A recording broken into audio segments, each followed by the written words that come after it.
Record. There we go. And I'm going to share my screen.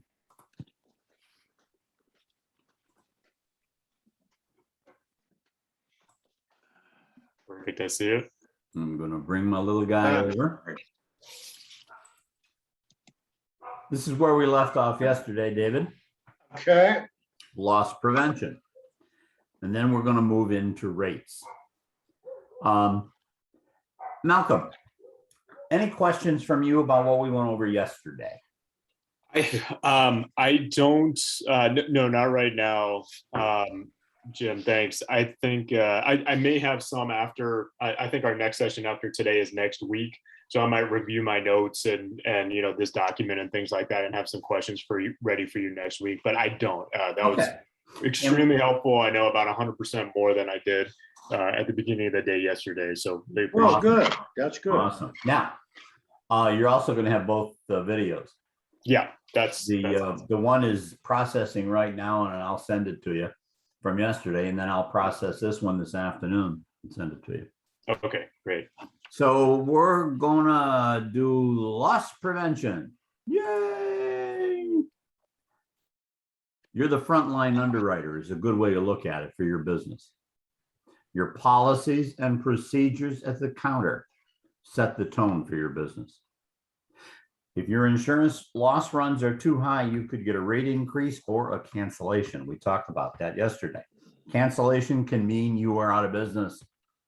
That's why managing your losses or loss prevention is the best defense. Remember, the larger the fleet, the better it is for your loss runs.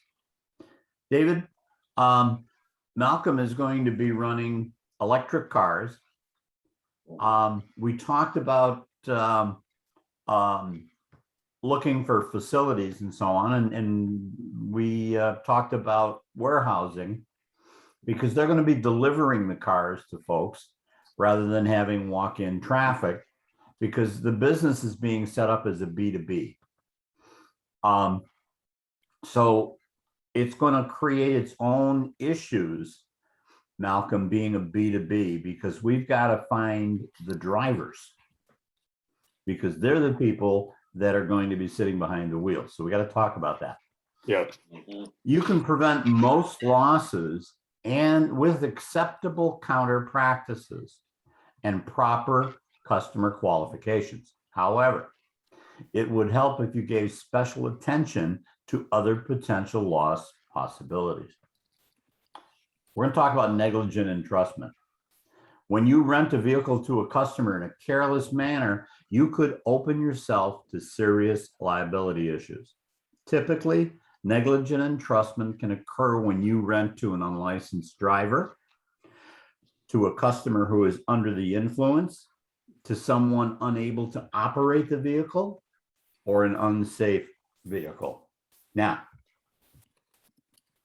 if he's under the influence 2 days after he picks up the car and he's driving, you're not in a position to do anything. Mm-hmm. So what we're talking about is when they're picking up the car. They must have a license. They must be licensed during the entire term of the rental. They must be insured during the entire term of the rental. They should be able to operate the vehicle and never rent an unsafe vehicle. I've had people say to me, well, I just rented the car because we were going to put the brakes on it yesterday. But the guy kept it 1 day longer and then he had an accident. Well, you know what? That's negligent entrustment. Mm-hmm. And in a negligent entrustment case, it goes right through everything to the owners. So you want to be careful. Something like this, maybe it needs a brush touch. Maybe it needs a little bit more work. Okay. Gonna buff it out a little bit. Yeah, renting that one might be construed as negligent entrustment. Got it. Even though this is not a complete list, you must be aware of the issue.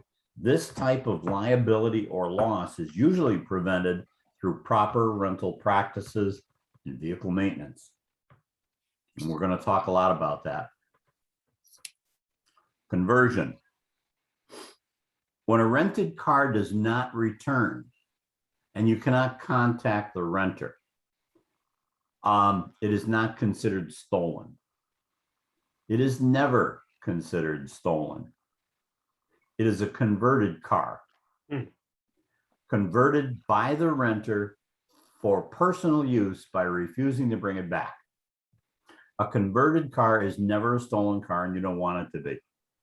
A stolen car is a misdemeanor in most states, and many do not even use the word stolen. They call it unauthorized use of a motor vehicle. A converted car is much more severe. Many states, including California, classify a converted vehicle as embezzlement. And there are specific ways to handle the return of the car. With a solid contract and proper handling of overdue rentals, you can prevent most conversion losses. We're going to be building counter procedures later on.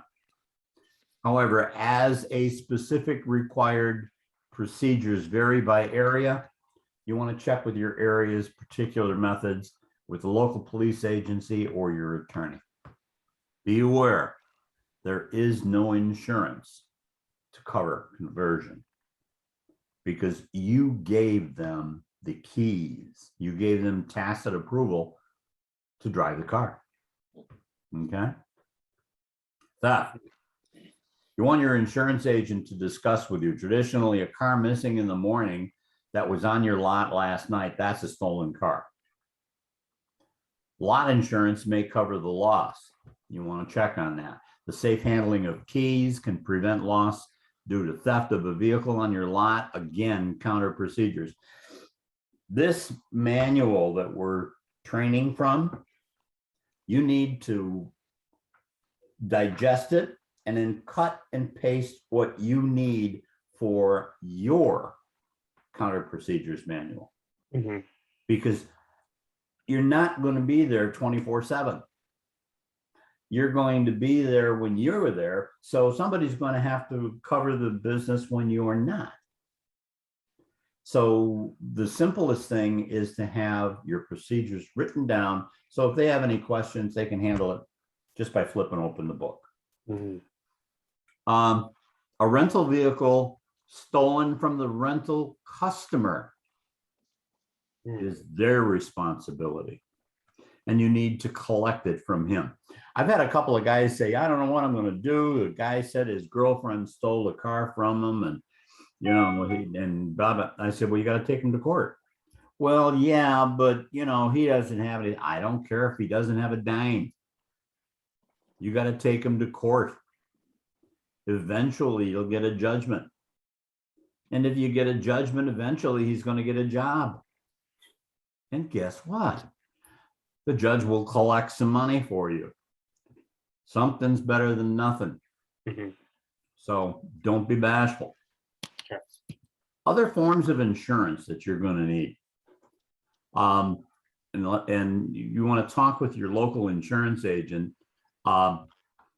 because you're going to need a couple of things. You're going to need lot insurance, threshold insurance, that kind of stuff.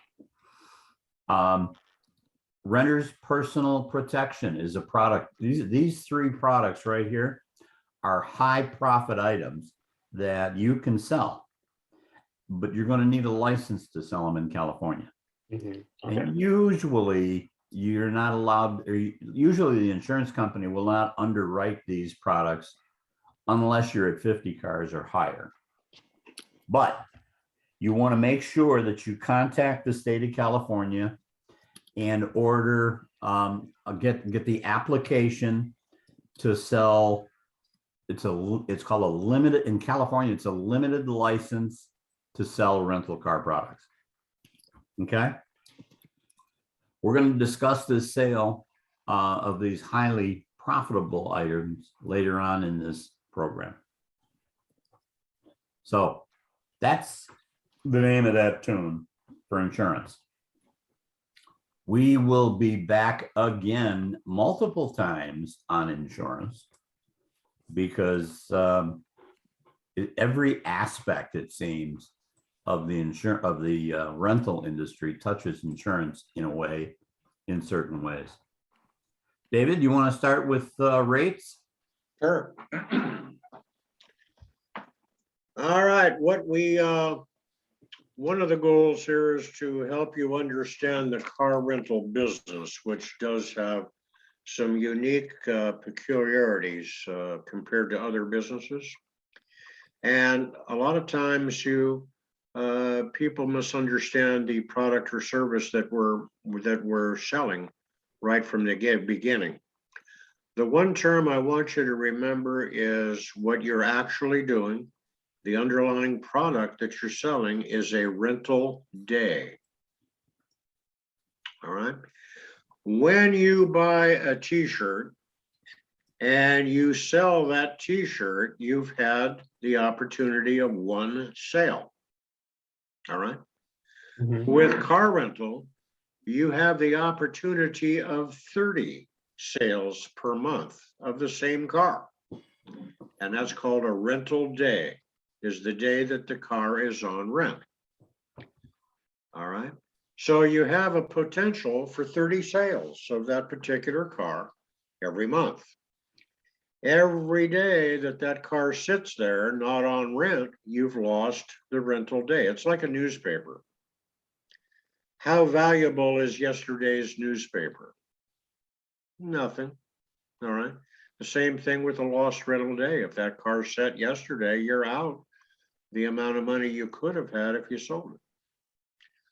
Okay, so, if you're getting high rates, but your cars are sitting 15 days a month because you're only renting them 15 days a month, you're losing 180 rental days a year. So if you were getting $100 a day, imagine the revenue you're missing because the car was sitting too much. Okay. So if you sold those rental days, you would pick up that revenue. But understand, rental day, we're going to be using that quite a bit as we go forward, because that is the base of the business, and it's important that you understand that. Okay, now the type of rates that that are set up. Basically, we're on an hourly day. An hourly day is based on 24 hours. Obviously, if they rent the car today at noon, it's due back tomorrow at noon for one rental day, right? And of course, you can use, this is the basic formula that you use for all your other rate structures that you want to have: weekend specials, weekly specials, monthlies, et cetera, et cetera. So we'll be using the hourly day for everything we do as we go forward. There is another way of calculating a rental day, and it's called the calendar day. The calendar day is what's used by the insurance companies. If you're going to bill an insurance company, they pay on a calendar day, which is actually good for you. Why? The insurance company says, look, you picked up the car on Monday, you brought it back on Tuesday, that's 2 days. They don't care what time of day you picked it up. They don't care what time of day you returned it. On the calendar, you had it on Monday, you had it on Tuesday. So it's 2 days. On a 24-hour day, that would be 1 day. All right. So you get the benefit of that, and you don't worry about overtime and all this other stuff. This is the common rate structure, is of course the hourly day, and that's what the industry typically uses. I have seen calendar days used for things like RVs, where the customer just can't calculate accurately when he's going to come back, and he's had an RV for a week at $300 a day, and he comes back a couple hours late. Nobody wants to hassle him for that. So I've seen a lot of those operators go on a calendar day, but typically we're on the 24-hour day. Okay, so coming down, we've got the late charge or grace period.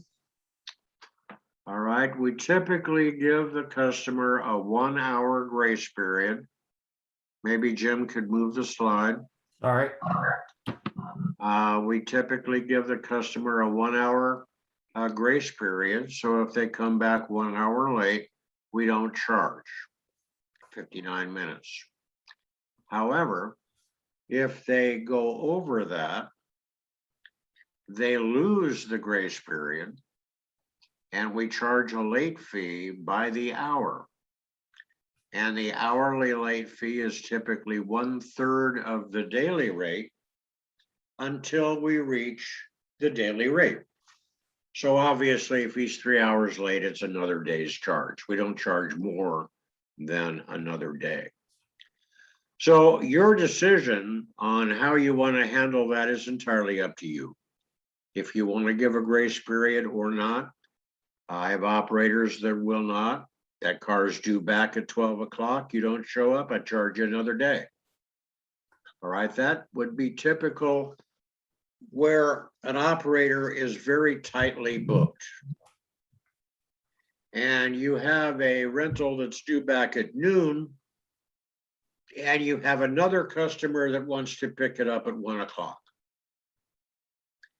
And that return rental doesn't show up until 2, you've probably lost the next rental. All right. So if the customer is late, they charge the full day. That's up to you. And it's going to depend on how you set up your business and what type of customers that you're having. Okay. There's no hourly rates for options. So we're going to be talking about the so-called options later.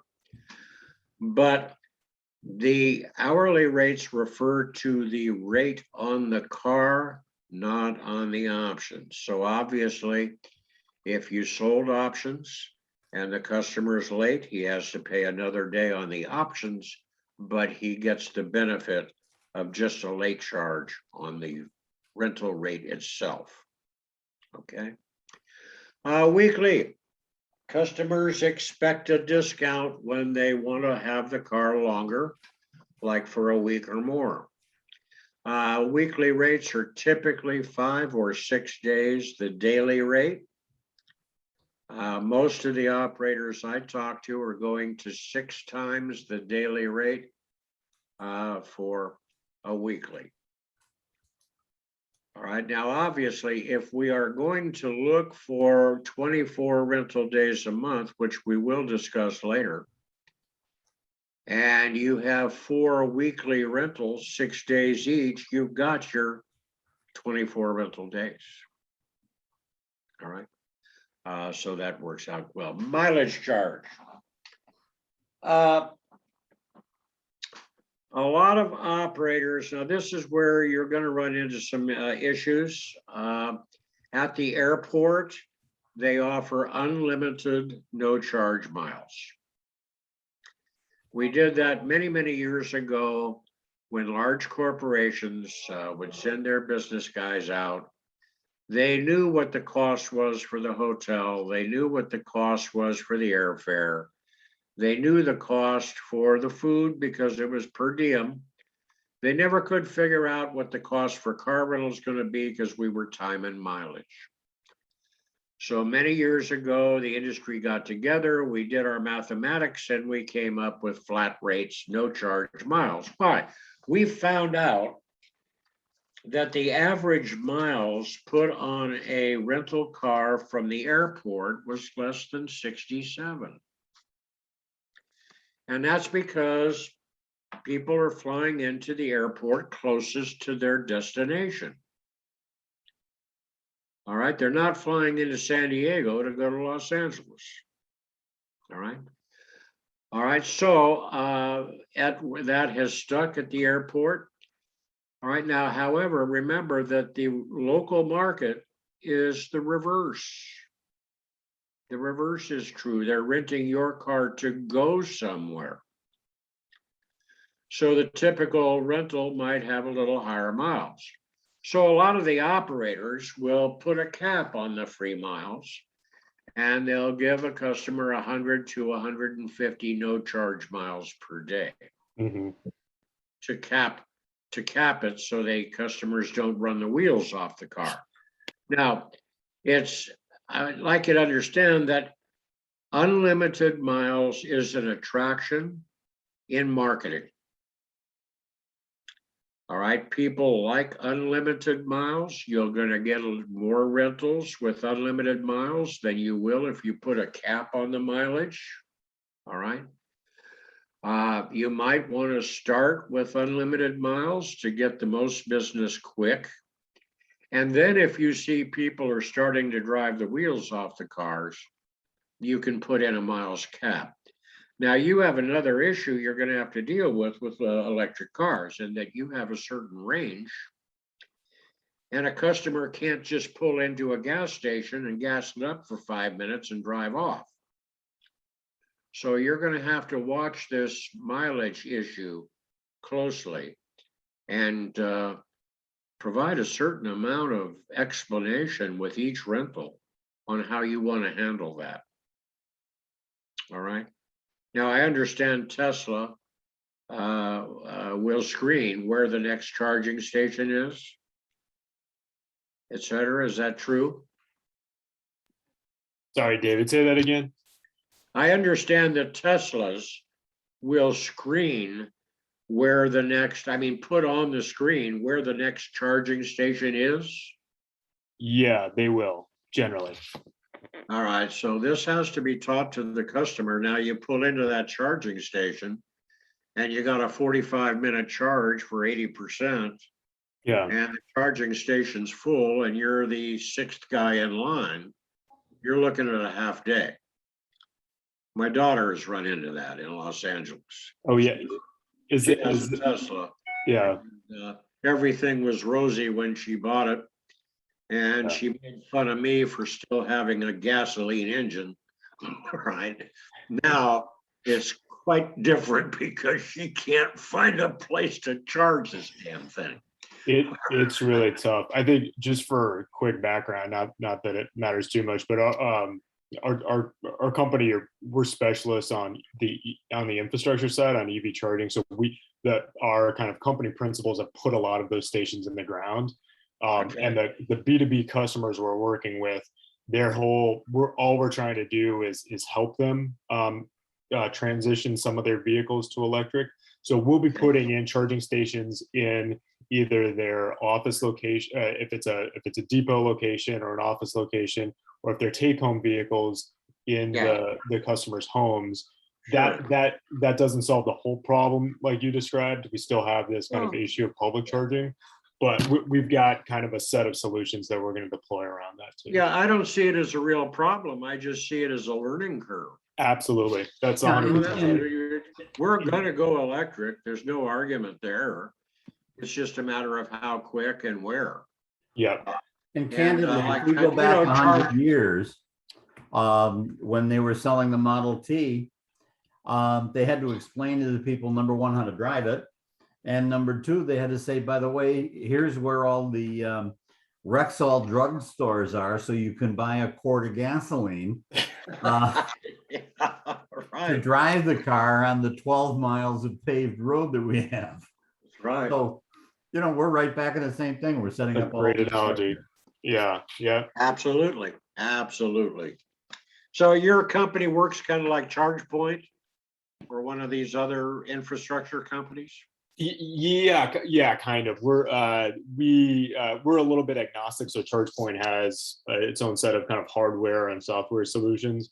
We try to take best of breed to kind of deploy stuff. But folks can think about us kind of as a ChargePoint, but specifically focused on B2B fleets.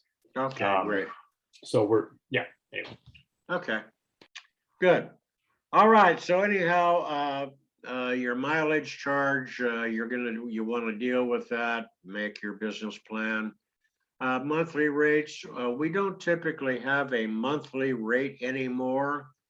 You're going to run into B&B situations. They're going to ask for a monthly rate. You can certainly design one, but never let a contract go more than 30 days. All right. Going beyond 30 days, you're into a different sandbox. It's called leasing. All right. Now, if you want to have a leasing company, you can certainly lease it.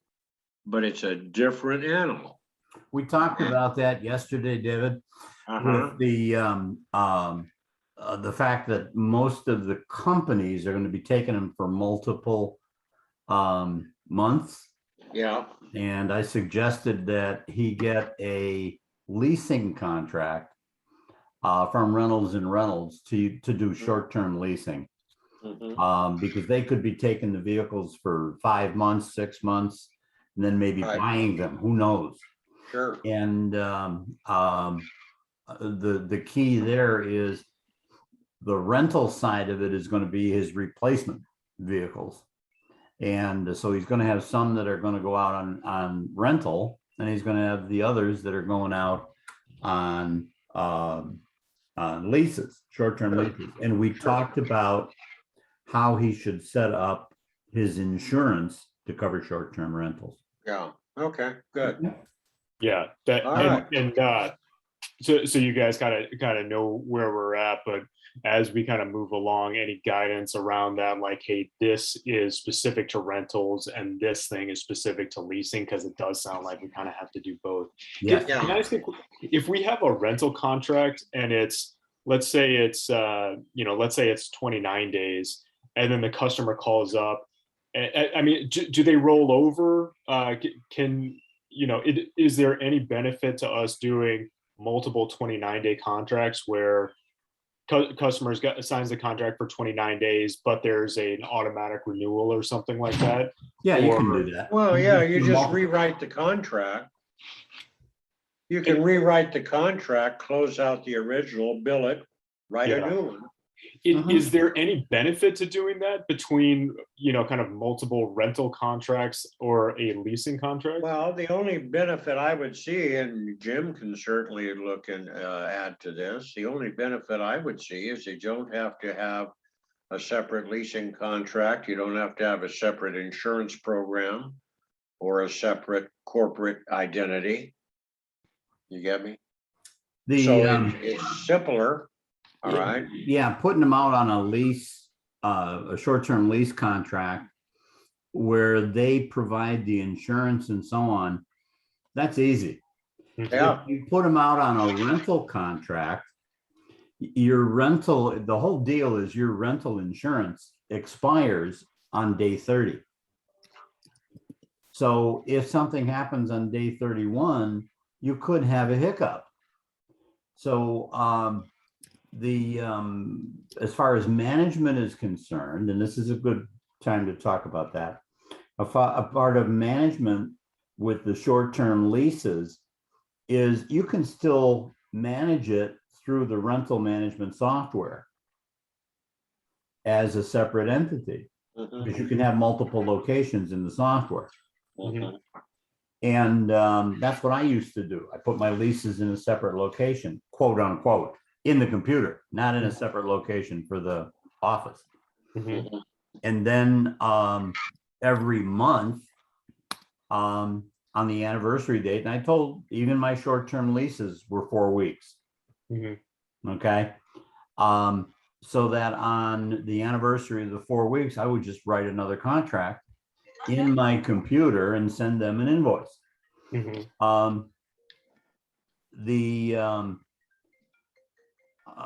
For the retail side, I want to make sure, because you're going to get some people that are going to come in and they're saying, they're fixing my car and I'm going to need a car. That's good business. Or better yet, one of your B2B is going to rack up the car and it's in the shop getting fixed, and it could be out for 45 days to get fixed because parts are an issue with some of these electric cars. So you're going to want to write a contract for 28 days max in that particular case, and then make arrangements to meet the guy to get a new contract signed for the next few days, whether it's another month or 2 weeks. Okay. And that should be part of your policies and procedures. And that keeps the retail side easy. Yeah. When we get close to setting up the leasing side, I'll go over the mechanics with you for your software, because you can make this complicated or you can make it very simple. I myself like simple. We like it simple, right? Yeah. Thanks. Go ahead, David. Okay. Weekend specials. Back in the day, of course, rental was typically at the airport, and the customer was typically a business traveler. Every business has a cycle, and you're going to find one for yourself. The airport cycle is that they rent cars on Monday, Tuesday, Wednesday, and the cars all come back on Wednesday afternoon, Thursday, and Friday, and then they sit over the weekend. And it was very difficult to manage as the business grew. So they decided that as they saw more leisure travel come through the airports, and we're going back to the late 60s, early 70s, they decided to go after that business, which came in typically on Thursday or Friday, that we would come up with a weekend special, which was a discounted rate to attract the leisure traveler. And so you're going to see weekend specials from all the companies, typically at the airports. Now, the interesting thing about that is that the weekend special has bled over to the local market, the neighborhood market. But the interesting thing there is that the neighborhood market is typically on a reverse cycle. The majority of people who want to rent a car will rent on Thursday or Friday. So why would we have a weekend special at our high demand or on our high demand days? All right, that's where your rate should be up for the weekend. And you might have a weekday special. Now, that's the way a real business person would look at it. All right, but that's not necessarily what's running the industry. I'm very critical of our own industry. So anyhow, that's up to you. All right, but that is common to have a weekend special. It can be all over the place. Now, David, if you don't mind, one of the things Malcolm is talking about is doing B2B, which is business to business. Right, no weekend But special. I want to continue going through the retail side like we are, Malcolm, because you know what? You're going to have cars sitting still. And let's get real for a minute. In Houston, just about everybody's going to have electric cars. And I mean, manufacturers are going to have electric cars in their Oh, inventory. they all have them now. They all got them now. They all got them. Yeah. So you know what? They're going to smack them up. And they're going to go into body shops. And around Houston alone, your insurance replacement and weekends, you know, you can go to a Chevrolet dealer and say, hey, by the way, we rent your electric whatever. Yeah. Okay. We rent the Volts. Yeah. And what's the other one? The Bolt. They've got two of them. Yep. We rent those. So, you know, if you have customers that are on the edge of buying one, we've got them for rent. And our weekend special is only $350 A day. a day. Jim, I can tell you're a great salesperson. Yeah, absolutely. We want to learn as much as possible the retail side, even though we're focusing on B2B. Absolutely, situations like that, I'm sure, are going to come up. Right. And It's Yeah, not, and it's so not, yeah, and the it's whole not reason unusual. Yeah, the It's whole not unusual at all for somebody to change their business plan after they get going. oh yeah, Yeah. yeah, But the point here is, regardless of business plan, you should understand how the industry operates. absolutely. And then you choose your market niche. All right, but you should understand when you see these things advertised, you know what they are. 100%. Yeah, thank you. Okay, insurance replacement rates. A guy smacks up his Tesla. All right, he needs a car. The insurance company is going to pay for a replacement. They typically will pay. Now, they tell you what they'll pay. They don't pay what you want. They'll typically pay between $29 and $45 per calendar day. Now, the issue here is changing. If a customer of State Farm has a Tesla and he's insuring a Tesla and it gets smacked up, and in the shop, he wants a replacement Tesla. He doesn't want a Toyota Corolla. So he might put pressure on State Farm and they might provide a Tesla for him. And they'll tell you what they'll pay for the Tesla or negotiate with you.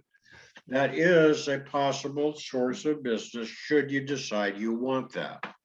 But they'll in the beginning, they'll say, we pay $45 a day and we want a Volt. Well, you're not going to let a Volt go out for 45 bucks a day. So you say, I can't help you, or this is my rate. Dealer replacement is the same thing. All right, the guy puts his car in for a service. The dealer's going to provide a loaner. Some of them will farm that out to a car rental company, typically Enterprise, and they're going to pay a flat rate, typically $35 per calendar day. All right. The issue is coming up about electric cars. And obviously, you're not going to rent an electric car for $35 a day. So this is an unsolved issue. It's just part and parcel to our move over to electric cars. But understand, you might get a call from a dealer. All right. And be prepared for that. They don't pay any extras or fees. They don't pay for gas. They don't pay for anything else. They don't even pay for tax. They're going to pay a flat rate. Everything over that the customer has to pay. Okay, so then you decide on your rate structure. All right, and we have some, suggestions, something that for you to understand as you set up your decision on rates. And the first thing is you want to decide what type of business you're in. I think you've probably done that, but I'd like you to understand there's two typicals that we see. Whether you are building a large freestanding business or not, you should understand, are you in the used car business or are you in the rental business? What's the difference? The used car focused operator, and this may end up being you, he's in the used car business. All right, which you will eventually be selling these units, so you're eventually going to be in the used car business. The operator has an idea of what the rental vehicle is worth at any given time, and he's very cautious in qualifying the customer and turns away a rental that might put too many miles on the car. Because as you know, as the miles go up, the value goes down. So an operator focused on the used car value is going to be turning away a lot of business. The other thing is the used car operator is going to look for the first dollar that walks in. So he's either going to rent the car or sell the car, whichever comes first. All right, because he wants to grab that $1,500 profit on the car. Well, that's fine, but now it makes it very difficult to take a reservation because you don't know what you're going to have in a week or 2 weeks or a month, because you might have a minivan sitting, electric minivan, or a Rivian, the Rivian pickup truck that Ford is financing. Absolutely gorgeous. Have you seen that? It looks amazing. I haven't seen it in person, but I've seen videos and pictures. Yeah, and it's really cool. Beautiful. And incidentally, Ford has financed Rivian, All right, that's why it's a F-250 body. But anyhow, or an F-150 body. But anyhow, and I lost my train of thought. You might have a Rivian and a customer wants to rent that November 18th. Well, you might not want to take that reservation because if somebody wants to buy it, you can make $1,000, you're going to sell it. So that's typically where the used car operator, we very seldom see one go over 20 cars. It just doesn't work out for them. And they don't understand their financing. Their financial plan. They don't understand that if you're bringing in $2,000 per car, we're going to talk electric, and you sell the car, you made $1,500, but you lost the $2,000 in revenue. And it's going to take you 45 days to 60 days to replace it. Because you got to go find one. You got to get it into the fleet. You got to get it financed, got to get it prepared for rental, and you're going to lose that revenue. And they don't quite understand it. Now you got the rental focused operator. I think this is going to be much closer to you.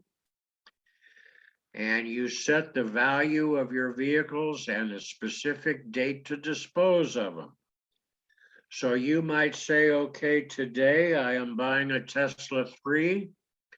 I'm going to run it for 1 year or 2 years. It's up to you. And you know what the value of that Tesla 3 is going to be in 2 years. So you can set your depreciation schedules. You also know how many miles is going to be put on it. All right. And we'll help you figure that out. All right.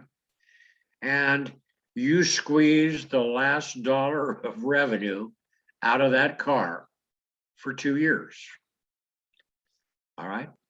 Now you'll take rentals, anything that brings revenue in on that car, you're willing to accept. All right. Because the idea is the maximum rental revenue for that car for the period of time you have it in rental. We suggest 2 years. Car gets kind of long in the tooth for rental after that. And you're going to find in B&B, and I'm guessing, going back to my experience with B&B, they're going to have multiple drivers. And those drivers don't give a rip about taking care of your car. All right, so that's not to say they're going to beat them up. What it's saying is that there is a certain period of time that that car is going to look fine for sale. It starts to get a little bit edgy, all right, after about 2 years. It's a good word. So that's something you want to look at, okay? So you know what your fixed monthly expense is going to be for each vehicle as a starting point. And from that, you're able to establish your rates in advance so that you're set up to make a profit. I'm going to show you how that works a little bit later. Okay. Dealer replacement. Okay, a word on rates now. So I would imagine that this would be the type of operation you're going to have because you're not going to be too concerned about the mileage they put on it, are you? Are you going to put any limits on them? All No. right. Okay, are you going to have any method by which you see the car during the term to see how they're treating the car? We can, we had not planned on doing that, but we can certainly build it in. The relationship we're expecting to have with the B2B customers is kind of multi-year. So, and you know, the rental is part of it. And then we've got kind of the infrastructure stuff that I described before. We're installing equipment and things like that at their facilities. So there would probably be the opportunity to check in on those vehicles in some cases. Yeah, think about it. Think about it as you go. If they're using Okay. these vehicles for delivery purposes and errands and stuff like that, they'll get a dent here, a dent there. They're too busy to bother with it. Yeah. All right. They know it's their responsibility, might be on lot. And the car starts to get pretty beat up after a while. So you want to consider in your management plan an occasional visit of each car to see what condition it's in. Okay. All right. So this operator might take a lower price deal because he's going to be focused on the overall monthly income. And we're going to deal with that a bit later. All right. Also, you wouldn't sell a unit. So a customer says, hey, I like that Tesla 3. I'd like to buy it from you. How much? You say, you look up that car. You say, well, that car will be available for sale in February. All right. It's not available until February. If you would like one, maybe I can go buy you one. But you don't be selling your rental cars midterm. All right, they haven't generated the maximum revenue that you're looking for that particular period of time. And it's going to take you time to replace the car. Okay, rates are getting robust around the country. And, you know, it used to be that you might look for a rental car for $20 a day. Well, that's gone. We used to get gas for 95 cents. That's gone. Used to be able to buy a 6-pack of beer for $1.50. I haven't seen that for 20 years. All right. There's some good stuff for 99 cents, do you? Okay, I bet there is. Yeah. And those days are gone. Now, electric cars have come in, and that's a whole different thing. Because they are substantially more expensive, so the rates are typically higher. All right. You're going to see, if you've ever traveled, you probably have used Kayak or Travelocity, Expedia, Orbitz, or whatever. These are what we call the GDS systems, Global Distribution Systems. This all came out from the airline reservation systems, Apollo and a couple of others. And they have allowed these companies access to the system. All right. And all you have to do, of course, you go to the city, the date, and see the rental company side by side. Nowadays, at least the last couple we've looked up, are starting with the cheapest car first, which of course, the industry had a fit with, but nonetheless, that's the way they do it. They show the prices at the airport. They don't generally do local market. All right. So you don't have the access to get onto those systems as an independent in the local market. The other thing to keep in mind is that a reservation that comes through from one of these systems will have a cost. And the cost is typically 35% of the rental. So these companies that are on these programs are paying a lot of money. Number one, to be on the program, and number two, to pay for the reservations. Not your issue, but if they're looking for cars in your area, they might be on one of these systems. All right. So you want to take a look. They are moving into electric cars. Now, I don't know that you've heard of this, and well, there we go. Hertz has ordered 100,000 Tesla 3s to be delivered in 2 lots of 50,000 apiece. They've already taken delivery of the first 15, and I believe they're in Fort Lauderdale. I forget exactly where, but they've already done that. Interestingly enough, Elon Musk, when they interviewed him yesterday or the day before about this deal, he said he never heard of it. He has no He's idea. so what great they're at that talking about. PR, just throwing a monkey wrench in. Yeah, but he likes to do that, you know. So I anyhow, don't know if he has the capacity to No, he deliver said- 100,000 cars He to doesn't. one customer. He said that every car they build is sold to an individual retail customer. Before it comes off the line. That's right. So where does Hertz think they're gonna get these cars? Well, who, go figure. All right. So what's true in this thing? All we know is that that is Hertz's plan. And somewhere along the line, they picked up 15 of these things. All right. So the industry is moving into that. What the point of it is that you're going to start seeing electric cars advertised on these GDS systems for companies like Hertz and Enterprise. So eventually you might want to start looking at that. All right, not that you have to compete with it. It's just a part of the knowledge you should have in your industry. Rental. Okay, profit builders. We have a little time. Want to get started on that, Jim? Yeah. Okay. Profit builders, it's extremely important that you set up your business in advance to be profitable. And what do I mean by that? What a concept. Pardon me? What a concept. Yeah, interesting, isn't it? You would be surprised the number of people we run into that go out and buy cars.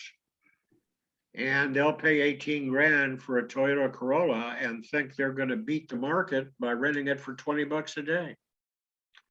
And then they find out that 20 bucks a day just barely covers the car payment and insurance. No money there for profit. Now what do? Well, they call us. That's what they do. Much too late. But that happens, and it happens quite a bit. We're working with one right now. All right, so I want you to understand there are 3 profit centers in the car rental business. The first profit center is your rental rates. That should be a substantial profit all by itself. The third profit center is your option sales. All right, that's more retail than B&B, but we're going to get to that in a moment and see if it fits. And then the third profit center is the fleet sales. You should make a profit on the sale of the car. You have depreciated the car for 24 months. You know what the depreciated balance is. You sell it for more than that. Okay. So you'll want to set up your business to have a profit in 3 specific areas. You don't want to lose money on rates hoping to pick it up in options, because in B&B you might not be able to. So you want to set up all 3. Okay, now we're going to go to the first part I want you to take a look at is this. On the left-hand side, we have various classes of the cars, and this is the SIP class, Standard Industry Practice and Procedure. We don't set up our cars based on price alone, and we don't set them up based on age. We set them up based on approximate size. So obviously your Tesla 3 would be in a different category than your S. And a Volt would be in a different caliber category than the 3. You get me? Now you can advertise the cars separately with separate rates. But typically the industry categorizes cars by size.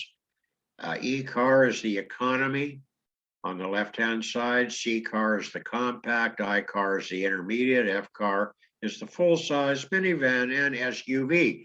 You will eventually have electric cars in each category. All right. And this is the way it should be set up. Now, what we want to find here is our target revenue. If I buy a t-shirt for $5, I decide I want to sell it for 10. That's my target revenue. But people in the car rental business don't seem to understand that. All right. So what is the target revenue? Well, we're going to go to the top here. because you're not gonna be dealing with an $8,000 e-car. But let's say you've got a car for 18,000. Better yet, what did that Tesla cost you? They bought one already. Oh, Yeah. well, We actually bought a VW ID4, Okay, which is it's a Volkswagen EV, and I think I'll double check, but it was $55,000 or something. It was okay. All right, Yeah. so what we're gonna say is this, the target revenue you should be looking for, Malcolm, is 10% of the purchase price per month. All right, and you'll see it on this chart here. All right. No, I don't know where we're at. I made Oh, it- okay, I at made the it an top, e-car. at the top. You're putting in an e-car, that would be your electric car for 55,000. How'd I do? You're doing good. Your Thank target you. revenue is 10% of the purchase price per month. Now, so we know we need 5,500 per month on that car under this metric. So now, how many rental days do we think we're going to get on that car so we can establish our daily rate? And we suggest setting a target of 24 rental days per month per car. And B&B, this is pretty easy to do. And so I'm going to divide my 5,500 by 24 rental days. And Jim says I need $229 a day to hit my target revenue at 24 rental days. And that converts to 80% utilization of each car. 80% of a 30-day month is 24 days. And this is the same metric that's used by the airlines and used by the hotels.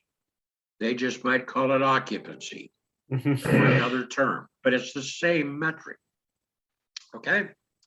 Now, if you did that at 5,500 per month in a year, you would be bringing in, what is it, Jim? 12 times 5,500. 66 million.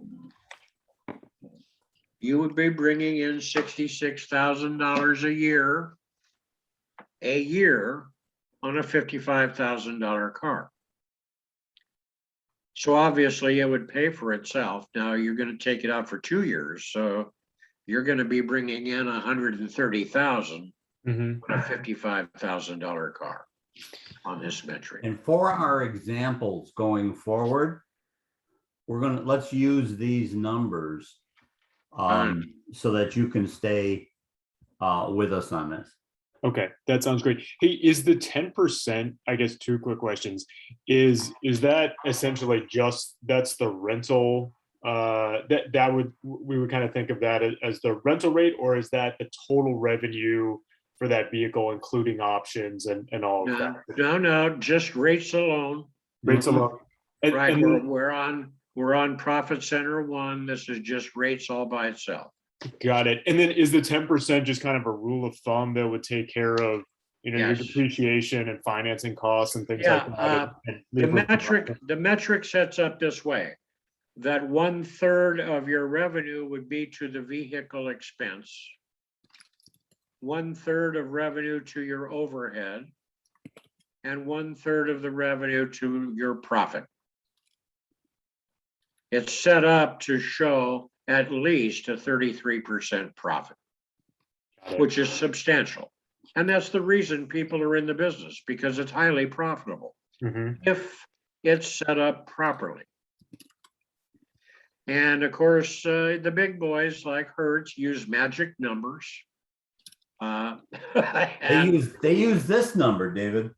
Oh, I'll tell you, yeah, they pull them out of the air. They don't understand them, haven't done it for years, been bankrupt twice, just came out of bankruptcy because they're using funny numbers to operate their business. This works. I was taught that. I was taught this in 1968.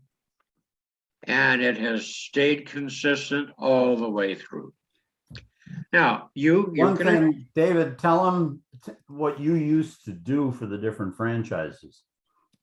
He used to go into offices that were having trouble, oh, yeah, and he would set up this matrix for him and overnight turn him around. absolutely. That's great. Yeah. Yeah, and, you know, the unfortunate part of it, because I did that, I became what they call a turnaround executive. Mhm. And companies hired me when they were needing to be turned around. Yeah. So And you so I always got did the it. fun assignments. And franchises, the same thing. And when Yeah. Dollar put me into corporate ops, we were losing money in Los Angeles. Can you imagine? You're running 2,000 or 3,000 cars and you're losing money? Give me a break. First thing I did, go right here. Does the fleet and the rate match? Mhm. And it didn't. We get that figured out. Then we take a look at options, then we take a look at sales. The other thing I would look at, which we don't do too much here, is personnel. Okay, so that's the basic, Malcolm. Of course, it's your business to run. You make the final decisions on what you want to do. We're giving you the information. Okay, now let's talk about gross profit. This is another term that rental operators don't quite get, but anybody in retailing lives by this. What is your gross profit? Your gross profit is very simple. It's the monthly revenue on the vehicle less the monthly payment on that vehicle. Now, are you financing or paying cash? They're going to have a holding company Yeah, that is going to be setting up the cars and leasing them to the rental. good. Okay. You're gonna have a lease price. Yes. You know what it is? Well, If you what- are the holding company, Yeah, this- my suggestion, and maybe I'm talking over Jim, I was not able to attend yesterday. I had another training going on. You want to set up a depreciation scale on that car. So what you do is you take that Tesla 3, whatever year it is, or that Volkswagen, you can't go back too far on that. Go back as far as you can, 1 year, I don't know, 6 months, and take a look at the depreciation on that car. Then stretch it out for 2 years, and you know what your cost is going to be. Mhm. Now, I strongly suggest, and we're going to show that a little bit later, if you finance the car through a car rental financing source, your monthly payment is going to be a principal payment of 2.5% of the purchase price of the car. And you're going to pay at least 6% interest because it's high risk money. So your payment is going to be about 3% of the purchase price of the car. Now, that converts on the top line, Jim converted it for us to $1,650 a month. Okay. Now, if you have a holding company and they're buying the car and leasing it to the rental company, I strongly suggest they set it up the same way. Because we don't know exactly what the condition of that vehicle is going to be in 2 years. So I want to take depreciation. Maybe I take 2% instead of 2.5, but I wouldn't go below 2%.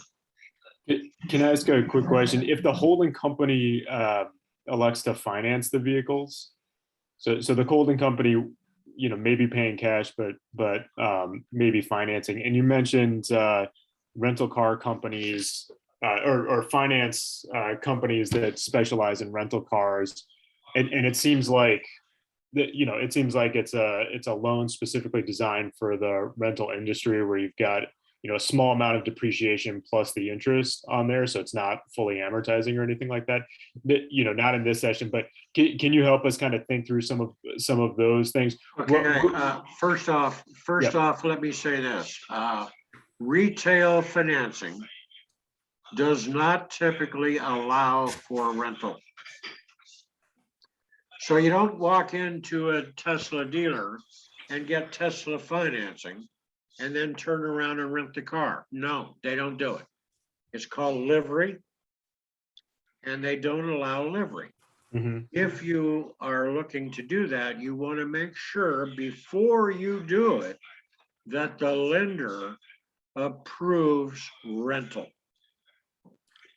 And they don't like it because many times the lender, which is the legal owner, would get wrapped up in a lawsuit along with you. Mhm. All right, so that's one reason they don't do it. There are specific car rental sources like AFC that do this. It's going to be basically a 48-month contract.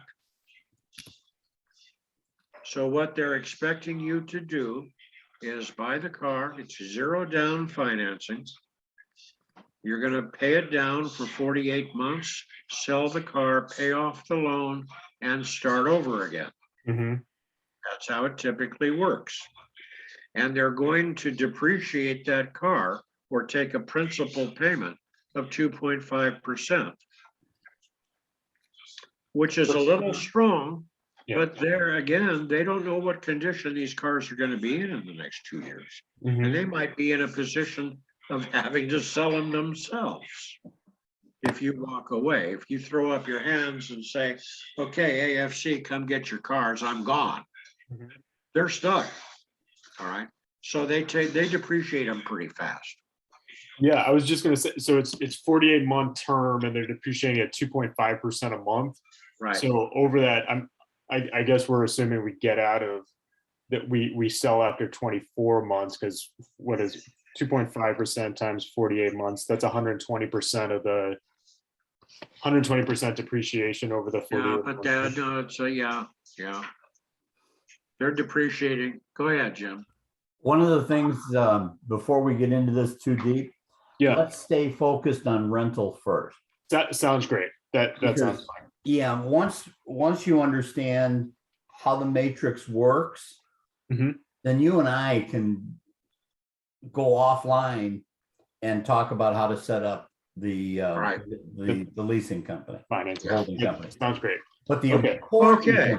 important thing is to understand the basics of this matrix, because a lot of this transfers over. Mhm. And Oh, absolutely. yeah, and so For example, go ahead. and the purpose of this, Malcolm, is this right here on the top.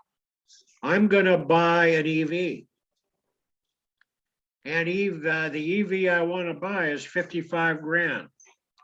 How much do I need per month so that I can establish a daily rate? And this is for the rental car. Right, this is for a rental car. You say, okay, I need 5,500 a month. All right, so what is my payment going to be? 5,500 divided by 24. We already came up with 229. That's how the matrix works, right on the top. Now, when we're coming into gross profit, how much money am I going to make? What is my profit going to be? The first thing we do is take our monthly revenue of 5,500 and just deduct our monthly payment on the car. Now, all kidding aside, the holding company can use something like this for the monthly payment that they're going to charge the rental. That's right. Yeah. Okay. So now I've got a gross profit of $3,850 per month on that car. That's my gross profit.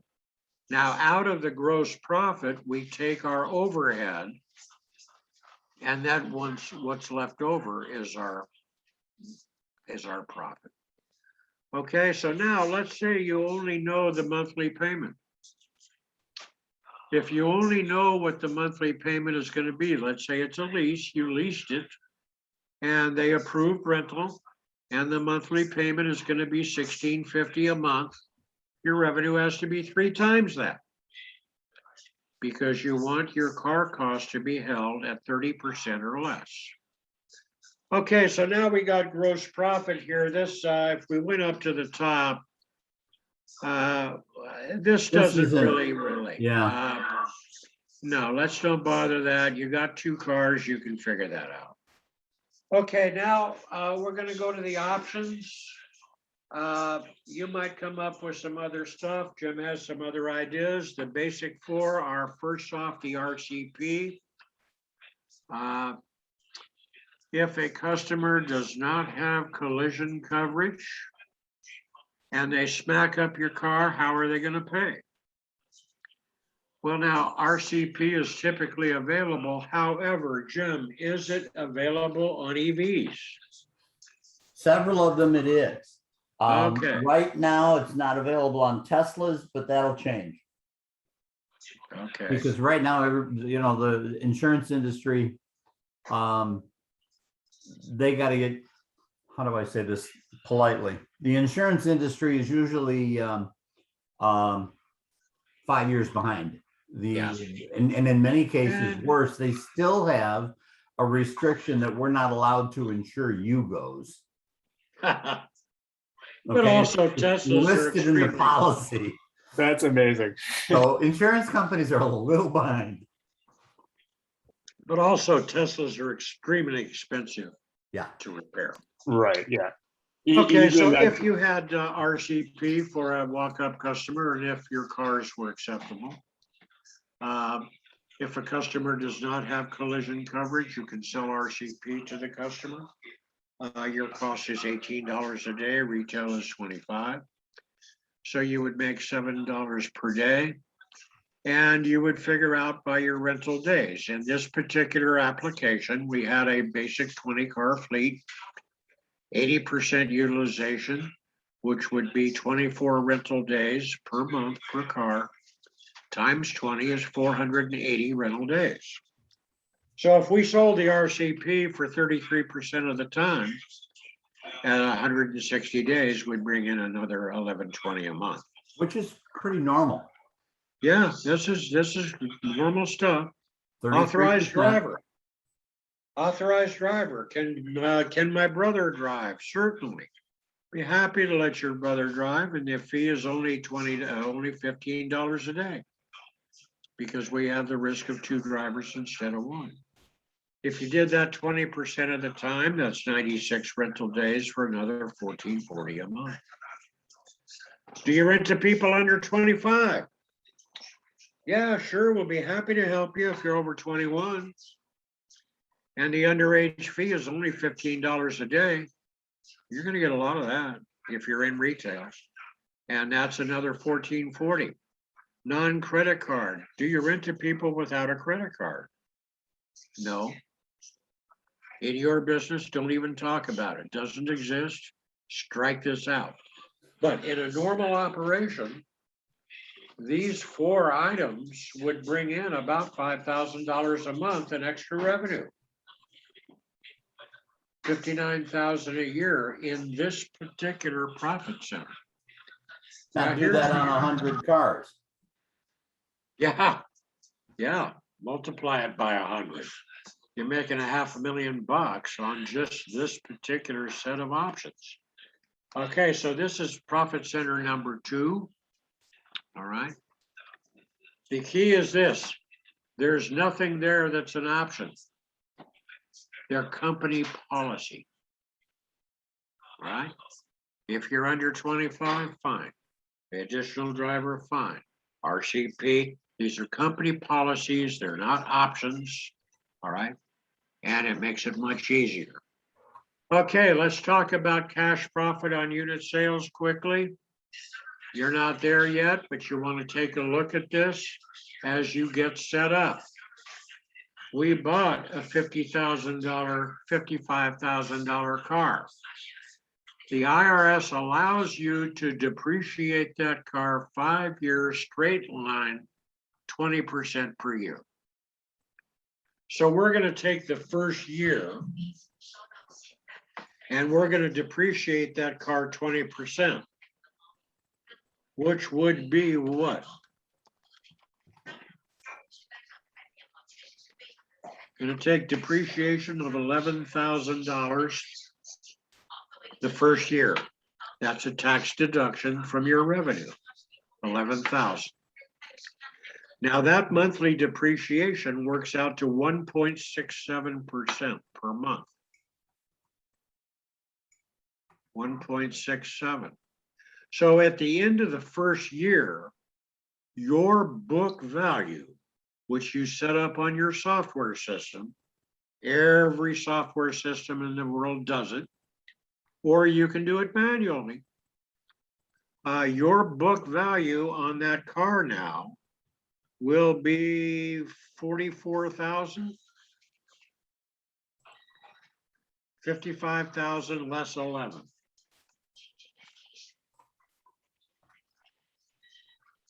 Be 44,000 is your book value.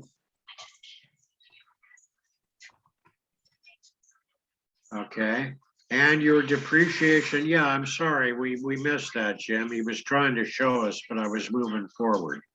Your monthly depreciation is 11,000 divided by 12. So your monthly depreciation is 91.66. So at the end of 12 months, you've got that car on your books for $44,000. That's your value. That's what you value that for, and that's what the IRS says it's worth.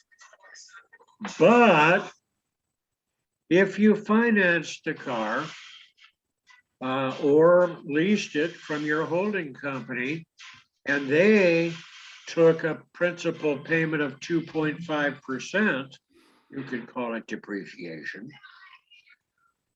The balance that you owe the holding company is 70% of the purchase price of the car. Because you paid it down at 2.5%, but the IRS allows 1.67. So your book value is what IRS allows it to be. Your payoff is what you owe the leasing company, and it should be 55,000 times 3850. 3850, right? So that is the payoff on the car. You never look at payoff when you're going to sell a car. You look at your book value.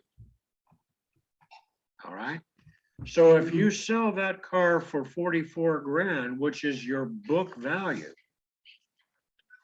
but your payoff to the loan company is 38.5, you just picked up a $5,500 profit on the sale of that car.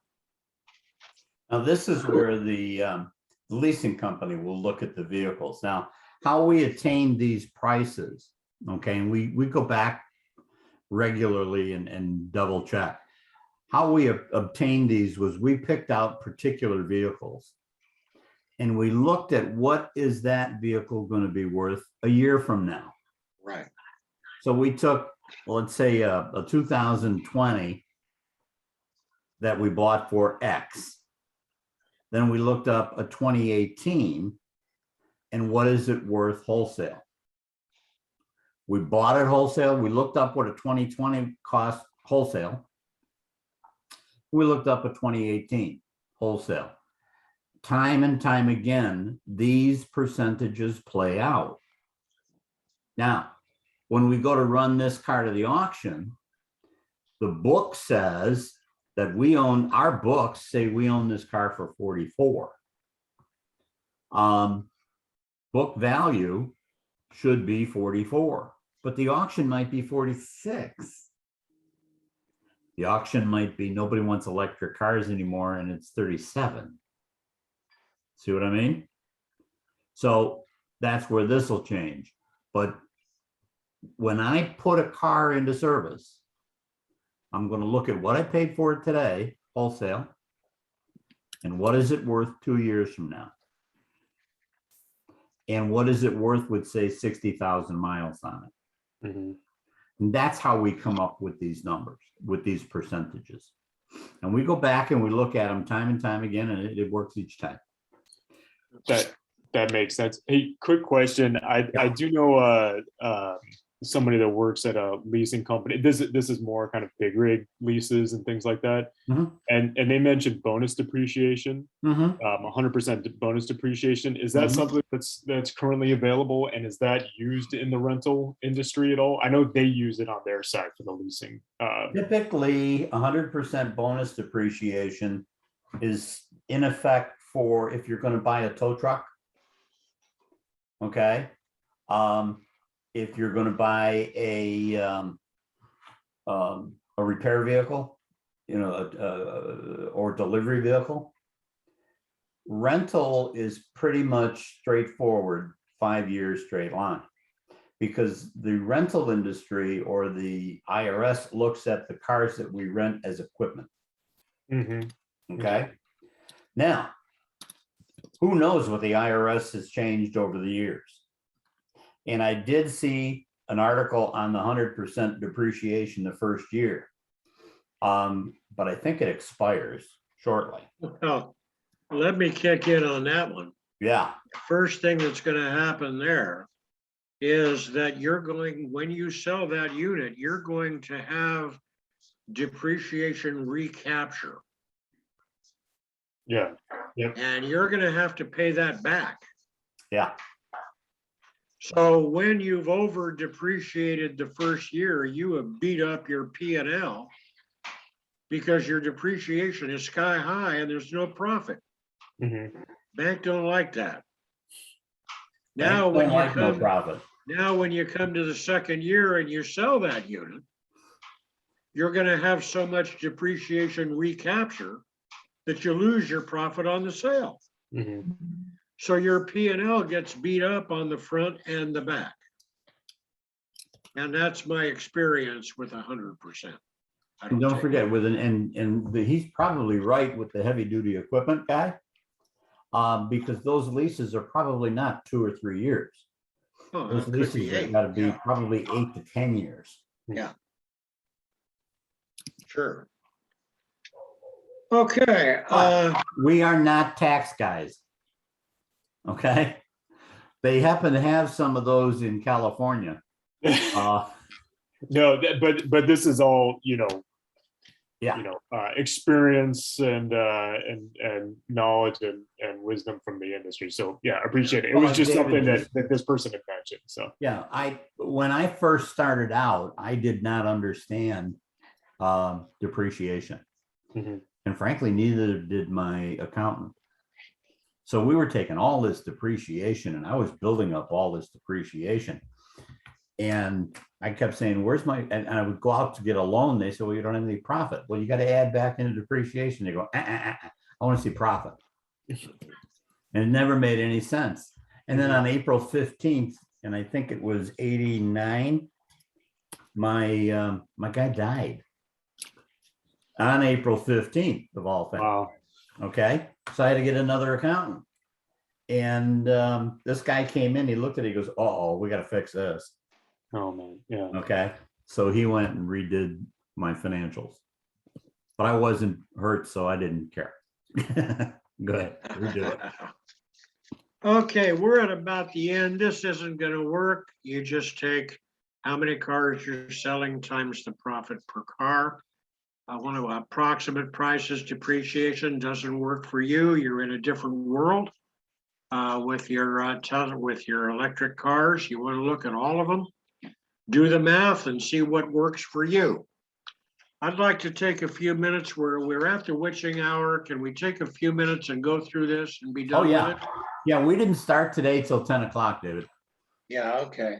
I want to talk about return on investment here, Malcolm. And what we're going to say here is this. I bought a car, $55,000. My monthly payment is what, 3 times, what was it? I think it was 1160, but I'm checking it. $1,650, 1,650. I think. Yeah, 1,650. All right.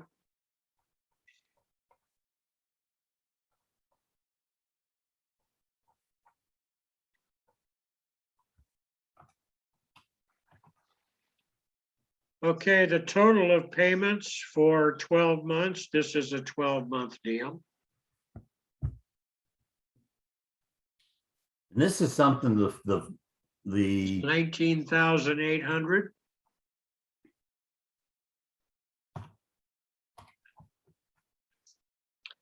Okay, the monthly revenue is 5,500.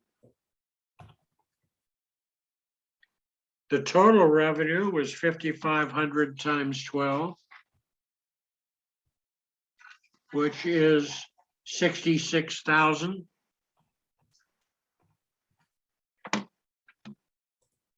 Okay. now let's take the gain from the investment, which is 66,000, right? Yeah, And we're going to divide that.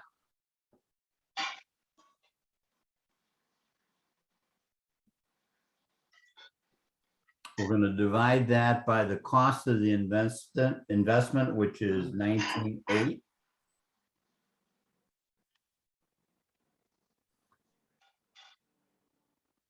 And we're going to divide that total by the cost of the investment again.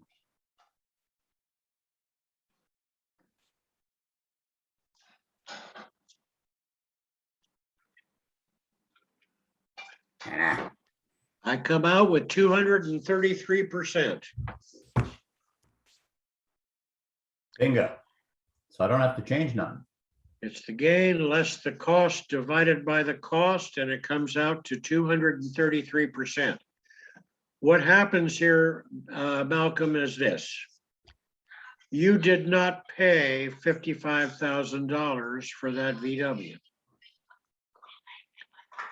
All right, in normal rental.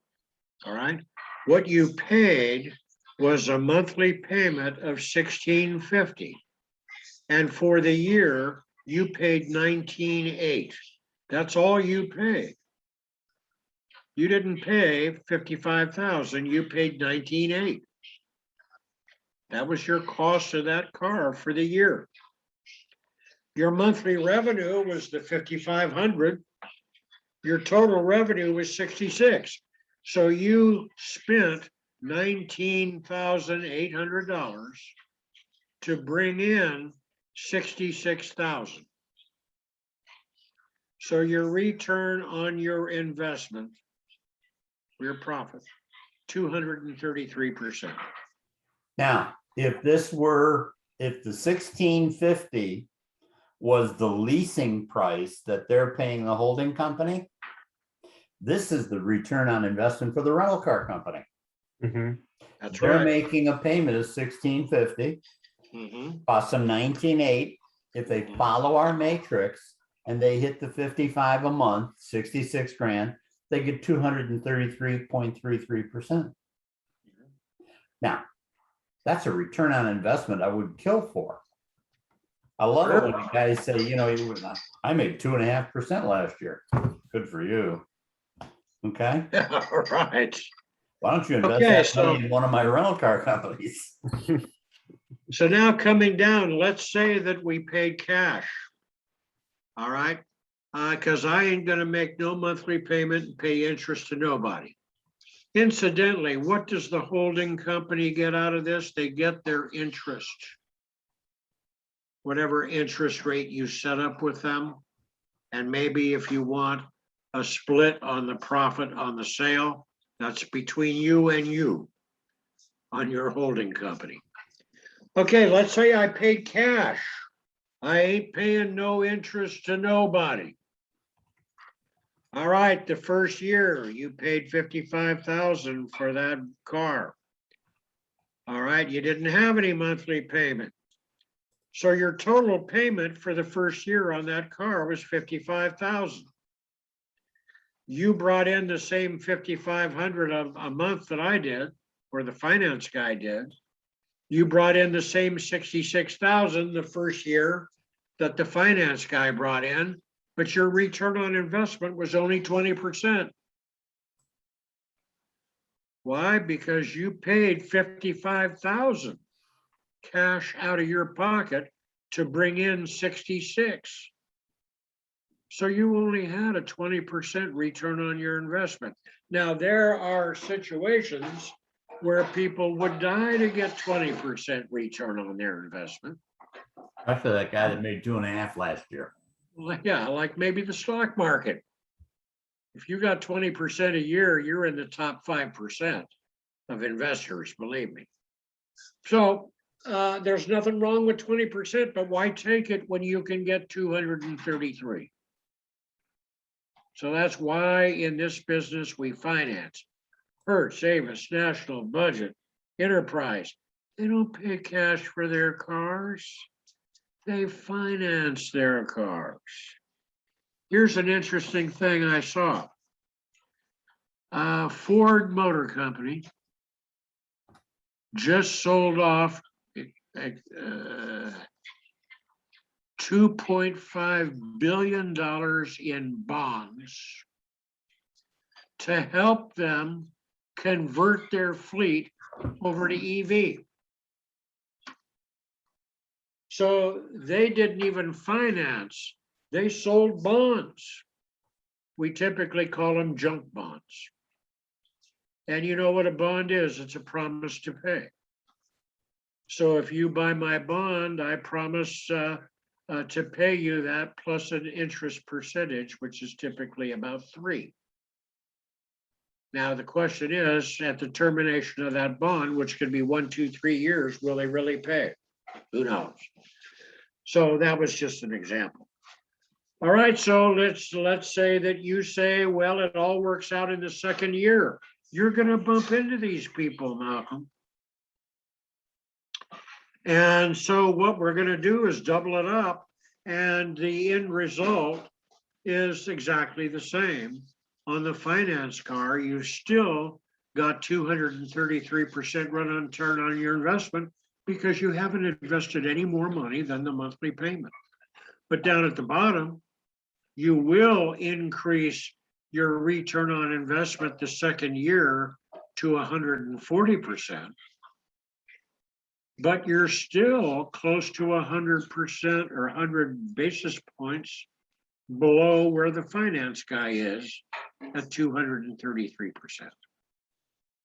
So the key here is if you've got the cash, put it somewhere else, all right, that appreciates. Pay cash on something that appreciates, not something that depreciates. Now, if you're setting up your holding company, that's okay. You and Jim can go through that, but your holding company will be leasing the car to you for rental, and they're going to be charging interest, and they're going to be happy on that, and they should be. Okay, so now what happens in year 2? Here's the issue. You want to sell the car. Now, what happens is that you take all this profit because you don't have any monthly payment. You show it as profit. You're very happy. Your partners are all splitting up the money. But now what happens is you're going to sell that car and you're not going to get 55,000 for that car because it's depreciated down to 41. So now you sell the car for 41, you gotta go buy another car for 55. You gotta come up with $14,000 somewhere. Where is it? Well, I don't know. Everybody will point their finger at you. Because the money came in, you spent it and didn't realize that even though you pay cash, you have a cost of that car, a monthly cost, and it's called depreciation. That car costs you approximately 1 to 2% of the value of the purchase price of that car every month in depreciation. So if you're gonna pay cash, you wanna set aside enough money to cover the depreciation on that car when you have to sell it and buy another one. And I like to set it aside in the form of a monthly payment. You can set it up on your computer. You're gonna show it on your P&L, and you're gonna throw that money into another bank account or throw it to the holding company. All right, but get rid of it. That's where this to the holding company comes in. That's a reserve, kind of a reserve account. The holding company, this is the Or- monthly payment that you would make to the holding company. Yeah. And then they would take that and hold it or pay down on the note for whatever. That's right. Okay. Okay. All right, so that is, that's how that works. Now, when you're setting up your accountant, I strongly suggest you follow these guidelines. When you go to an accountant or a bookkeeper, they can set up, any one of them can set up a 10 or 12 page P&L. And they typically do it because they think you will think they're earning their money. They're not. The accountant that's earning his money is giving you a 1-page P&L or 1.5. I was running companies with 2, 3, 4,000 cars, getting a 1-page P&L. All right. And you want to get it within the first week of the month after it closed, after a month closed. You don't want to wait 30 days for a P&L. All right. So what we suggest is this: unit expense might be depreciation, interest, registration. Some operators might use the actual vehicle payment, which I do, and some might only use expected depreciation. Direct vehicle would be maintenance, repairs, gas, oil, tires. Variable would be insurance, shuttle, and parking fees. Occupancy would be rent, telephone. Personnel, of course, payroll taxes, benefits. Sales expense, advertising, marketing, web charges. G&A, office expense, equipment expense. This is where you neutered the dog and called it a security device. All right, anything. And those are the general categories, and you want to keep it as simple as possible. You don't want to spend a lot of time on this, but you want it quick and you want it clean. Okay. So now we go to a basic pro forma. Have you done this yet for your business? So, something like it, but we're gonna have to redo it though, I think. Before Okay, we so- get into this, David, Yeah, before we get into this, should we do it with just one car? yeah. Or should I redo the form and we do this on the next session? Let's just do this with one car and go down the list real quick and be Okay. done. On under his month, can you do it where it says your month? Yeah, 5,500. Okay, we're gonna come down, option sales. If you're B2B, they're gonna be very little. Other is gonna be 5,500. That's gonna be your RPU. Revenue per unit per month, RPU. Extremely important. And you're gonna set that as your target revenue per month, and you want to hit that. So we're going to say that you are going to get 228 a day, 229, and you're going to do 5,500. Your unit expense is going to be 1,650. We already figured out that's your payment. Your direct vehicle expense, what are you going to spend on that car in a year? And we're going to do 1 year.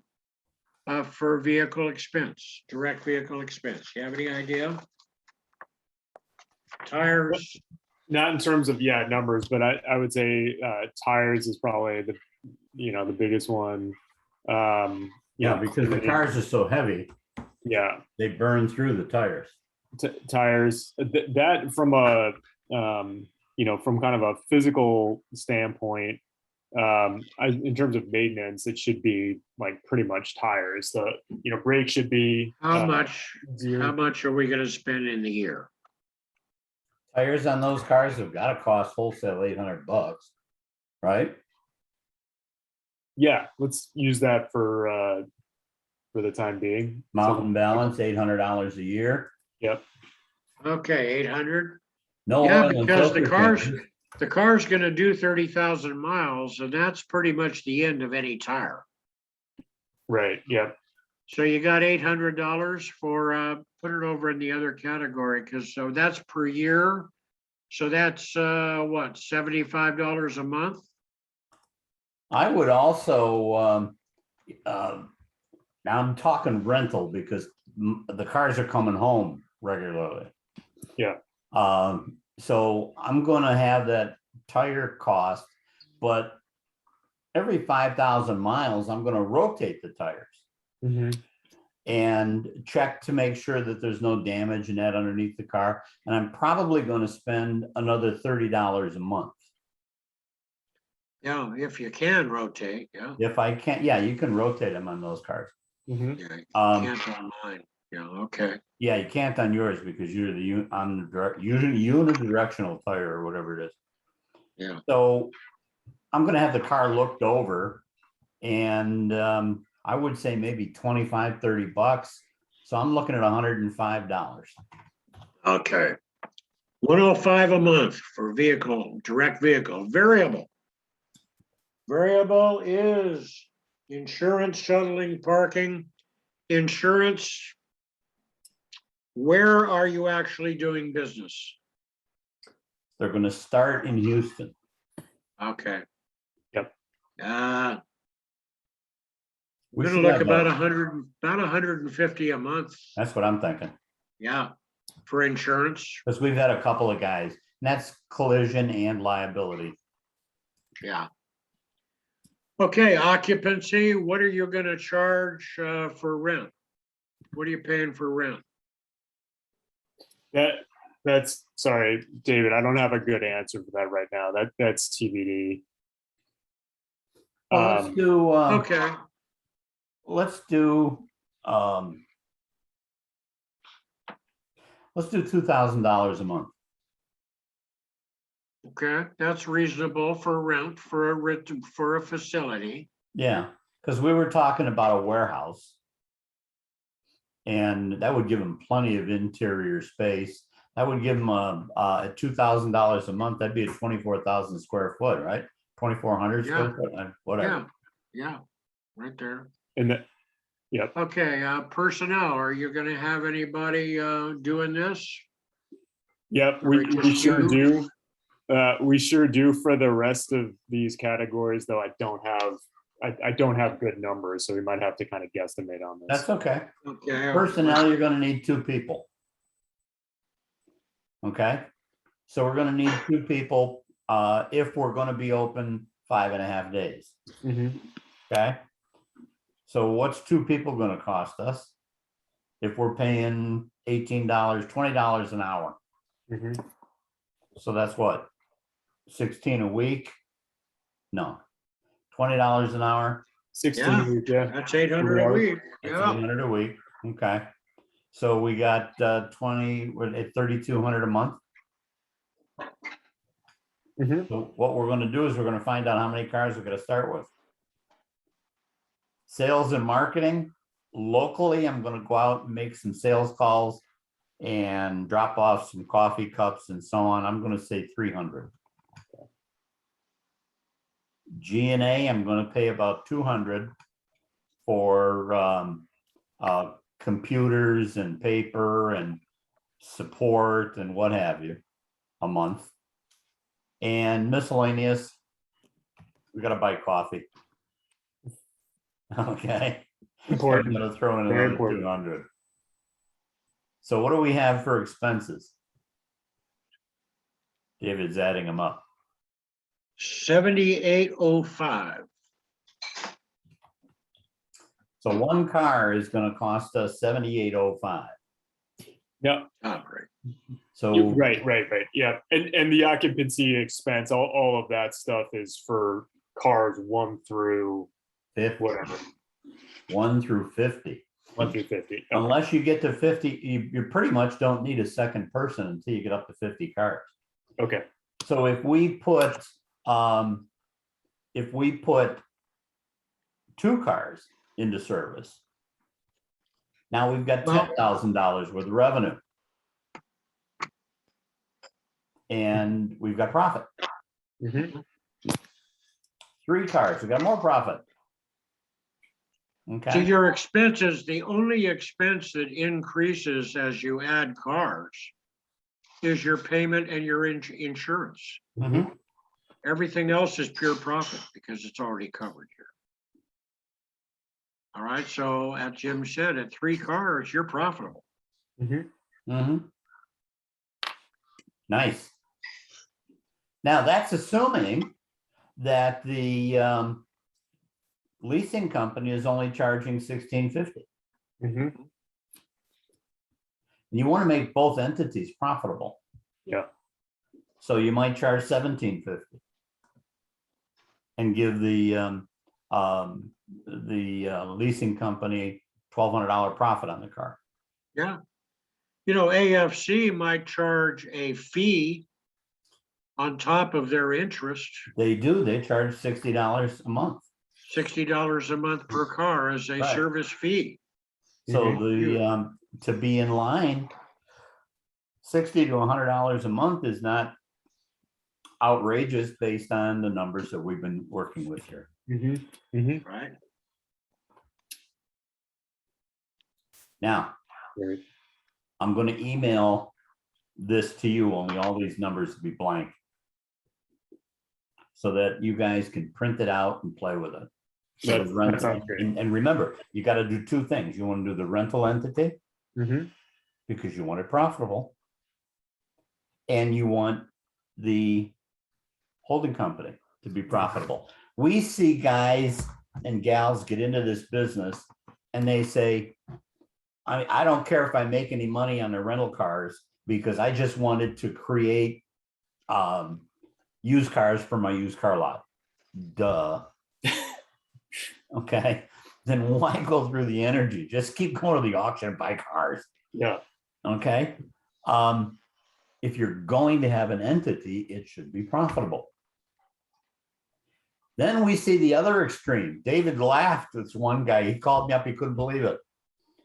The guy put in a rental entity of like 10 cars, and he charged his $6,000 a month rent for his used car lot to the rental car company. And he kept calling saying, this rental car company is no good. I can't make any money with it. Doesn't make any money. So we see the 2 extremes. I That had is difficulty explaining to him that rent is prepaid profit because it's him. great. He's paying himself. He didn't. And that's the best part. He's doing great. He just didn't know it. He just That's didn't know it. right. Yes. That's right. So Yeah. too often people set one up saying, I'm going to sacrifice on this, but it's going to bolster the other one. Don't do that. Okay. Set them both up as separate companies. And I'll tell you, there's method to my madness, because somewhere along the line, somebody's going to say, I want to buy your rental car company. Yeah. Well, I might sell my rental car company, but I don't want to sell my holding company, Yeah. 100%. or vice versa. Yeah. You might have a capital company coming in saying, we'd like to take a look at your portfolio and we'd like to buy your holding company. Yeah. Fine, as long as I can stay in a rental car business. All really good items. I think our next session is next Tuesday. Yes, sir. So I may have some questions. If I could send hope them over. so. But Jim, part of what you're talking about on the holding company and kind of the operating company, and I'll think about some questions to ask you or ask you guys offline about that as well. Currently, and again, we're very new, very dumb. But currently, the way we've set it up is basically it's consolidated books and things like that. So it sounds like we may want to split those books, and there are Right. probably other things we need to Do it right in the very need your beginning, help to yes. figure out. But yeah, And the other fellas that are involved, they can sit in on these sessions. yeah, absolutely. We've got 4 founders right now. We've got a couple of we've got a couple of investors and things like that, but in terms of management, it's essentially 4 founders. I wanted to do the first couple sessions with you guys to kind of get a sense of what's going on. We've got kind of a standing meeting tomorrow that where I'll kind of take you through what we went through, and I'll extend the invitation. But if not, I think kind of the train the trainer approach we're taking is really solid. And in addition to these videos, they're going to be great. So yeah, You could take that video during your meeting, and you could fast forward through all the talk and all the things and go through the items with the guys, and then they could join us on the 3rd session, no problem. Yeah, that sounds great. Hey, Well, guys, I appreciate it very much. Thank you, guys. Have a happy Veterans Day, and we'll look forward to speaking with you guys next week.